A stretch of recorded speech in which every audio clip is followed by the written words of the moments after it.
ঢালিউডে জনপ্রিয় চিত্রনায়িকা পূজা চেরি কাজ নিয়ে ব্যস্ত সময় পার করছেন এই নায়িকা। এরপরও তার ব্যক্তিগত জীবন নিয়ে গুঞ্জনের শেষ নেই।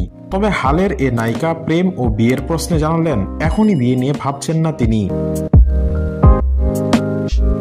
পূজা চেরি বলেছেন, বিয়ে করলেই তো সব শেষ, আগে নিজেকে সেটেল করি, তারপর বিয়ে নিয়ে ভাবা যাবে। আপাতত সিনেমা নিয়ে ব্যস্ত থাকতে চাই।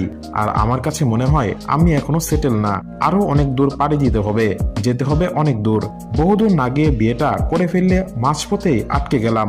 15 ফেব্রুয়ারি রাতে মালয়েশিয়ায় গণমাধ্যম কর্মীদের সঙ্গে নিজের ক্যারিয়ার, ব্যক্তিগত জীবন নিয়ে আলাপকালে তিনি একথা জানান। বাংলাদেশের একটি স্যাটেলাইট চ্যানেলের আয়োজনে মালয়েশিয়ায় বসন্ত উৎসবে যোগদান করার জন্য বর্তমানে কুয়ালালামপুরে রয়েছেন পূজা চেরি। এদিন অভিনয় শুরুর গল্পটা সম্পর্কে জানতে চাইলে পূজা বলেন, ছোটবেলায় বিভিন্ন সিনেমায় বাচ্চাদের ডায়লগ দেখে আয়নার সামনে গিয়ে বারবার বলতাম। তখন আমার বাবা মা বলতো ও কিছু একটা হবে। তখন আসলে কেউই জানতো না যে আমি চলচ্চিত্রে কাজ করব। শৈশবটা ওই রকমই কেটেছে। আমি কিশোরী হওয়ার পর তো শিশু শিল্পী হিসেবে জার্নিটা শুরু, আর এখন নায়িকা।